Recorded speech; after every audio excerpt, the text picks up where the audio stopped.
कालच्या भागात आपण पाहिलं गणपती बाप्पा सगळ्यांच्याच घरी वाजत गाजत आलेले आहेत. त्यानंतर आपण गौरीची तयारी कशी करायची, महालक्ष्मींची तयारी कशी करायची बसवण्यासाठी, ते कशा पद्धतीने बसवायचे हे आपण कालच्या भागात बघितलं. आज आता आपण इथे बघणार आहोत की इथे आपण तुळस दिसती आपल्याला. या तुळशीच्या पुढे आपण देवीची महालक्ष्मीची पावलं काढली. त्यानंतर तिथून घरात अशा पद्धतीने पावलं घरातही आपण काढलेली आहेत. इथे आपण ठसे बघतो, हळद कुंकवाचे ठसे. यानंतर आपण महालक्ष्मी आतमध्ये आपण आत्ता इथे बघतोय बसवलेल्या. इथे महालक्ष्मी बसवल्यानंतर बाजूनी आपण अशा पद्धतीने ही गव्हाची रांगोळी अशा पद्धतीने पूर्ण गौरीच्या दोन्ही बाजूनी काढायची असते. इथे आपण बघू शकतो कशी काढायची हे थोडंसं अगदी थोडक्यात इथे दाखवलं आहे. ज्यांनी कालचा भाग बघितला नाही त्यांनी कालचा भाग बघून नंतर हा पुढचा भाग बघा, म्हणजे बरोबर ते दोन्ही गोष्टी लक्षात येतील. कालच्या भागात आपण महालक्ष्मीच्या बसवण्याची तयारी आपण कालच्या भागात बघितली. आज तिथूनच पुढे इथे या भागात दाखवले आहे की कशा पद्धतीने मुखवटे आतमध्ये पावलं काढून त्यानंतर मुहूर्तावरतीच आपण या महालक्ष्मी बसवल्या आहेत. या पाटावरच्या आहेत महालक्ष्म्या. यालाच धान्याच्या राशीवरच्या महालक्ष्म्या असेही म्हणतात. तुळशीपासून पूर्ण घरामध्ये सगळीकडे घर दाखवून त्यानंतर महालक्ष्म्या मुहूर्तावरती इथे बसलेल्या आहेत. आपण बघू शकतोय या महालक्ष्म्या बसल्यानंतर त्यांना नटवलं जातं, सजवलं जातं.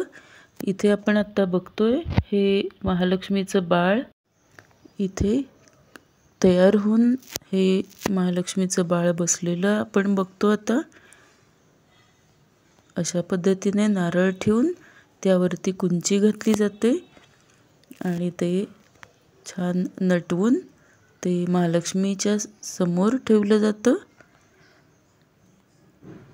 यामध्ये आपण आत्ता बघितलं की आपण ही कुंची लहान बाळाची त्याला घातलेली आहे. अशा पद्धतीने छान नटून तयार झालेलं आहे. यानंतर महालक्ष्मींना दागिने घालून नटवण्यात येतं आणि मुहूर्तावरती या बसलेल्या महालक्ष्म्या आपण त्यानंतर त्यांना ओवाळून खिरापत आणि दूध साखरेचा इथे नैवेद्य दाखवण्यात येतोय. अशा पद्धतीने खोबरं आणि साखर आणि वेलदोडे असं घालून त्यांना नैवेद्य दाखवलेला आहे.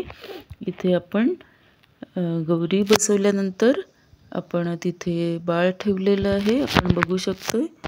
यानंतर एका बाजूला आपण पुरण करायला ठेवलेलं आहे. हे पुरणाची डाळ आपण कुकरमध्ये ठेवतोय. त्यामध्ये 1 चमचा तेल आणि हळद घालून आपण कुकरला 4 शिट्ट्या आपण करायच्या आहेत. ही डाळ आदल्या दिवशीच रात्री भिजत ठेवलेली आहे. ही भिजवलेली डाळ त्यानंतर 1 वाटी डाळ आपण वाटली डाळ दुसऱ्या दिवशी करणार आहोत गौरींसाठी. गौरींना अतिशय आवडते ही वाटली डाळ. यानंतर हार, फुले, वेण्या घालून ही आपल्या महालक्ष्म्या छान नटून तयार झालेल्या आहेत. त्यांची ओटीही भरलेली आहे, आपण इथे बघू शकतो. ओटी भरल्यानंतर आपण पुढे बेसनाचे लाडू, तसंच आपण फळं 5 प्रकारची फळं अशा पद्धतीने ठेवली आहेत. कणीस, नंतर डाळिंब, पेरू, तसंच मोसंब, सफरचंद, आवळे अतिशय आवडणारे हे अशा पद्धतीने इथे आपण बघतोय. काकडीने ओटी भरली जाते, तीही इथे ठेवलेली आहे. त्यानंतर दागिने आपण बघतोय गौरींचे. हे पाटावरच्या या महालक्ष्मी आहेत. याला पाटावरच्या महालक्ष्म्याही म्हणतात किंवा यालाच धान्याच्या राशीवरच्याही महालक्ष्म्या याला म्हणतात. अशा पद्धतीने महालक्ष्म्या मुहूर्तावरती आपल्या घरी बसलेल्या आहेत आणि त्या छान नटून आपण इथे बघू शकतो. नथ घातलेली आहे. तसंच आपण सगळे दागिनेही त्याला घालून ओटी भरून त्या इथे आपण उद्याच्या भागात आपण बघणार आहोत की गौराईंचे म्हणजेच महालक्ष्मींचे पूजन कशा पद्धतीने करायचे. चला तर महालक्ष्मींचं दर्शन आपण सगळ्यांनीच घेऊयात. आणि उद्याच्या भागामध्ये पुरणपोळ्या, 5 पक्वान्न, तसंच पंचामृत, तसंच 3 प्रकारच्या कोशिंबिरी, तसंच पडवळाची कढी, भजी, कटाची आमटी, 16 प्रकारच्या भाज्या, उसळ अशा पद्धतीने संपूर्ण ताट आपण देवीला नैवेद्याला आपण दाखवणार आहोत. उद्याच्या भागामध्ये बघूयात. सबस्क्राईब नक्की करा म्हणजे नवीन व्हिडिओ पाहता येतील.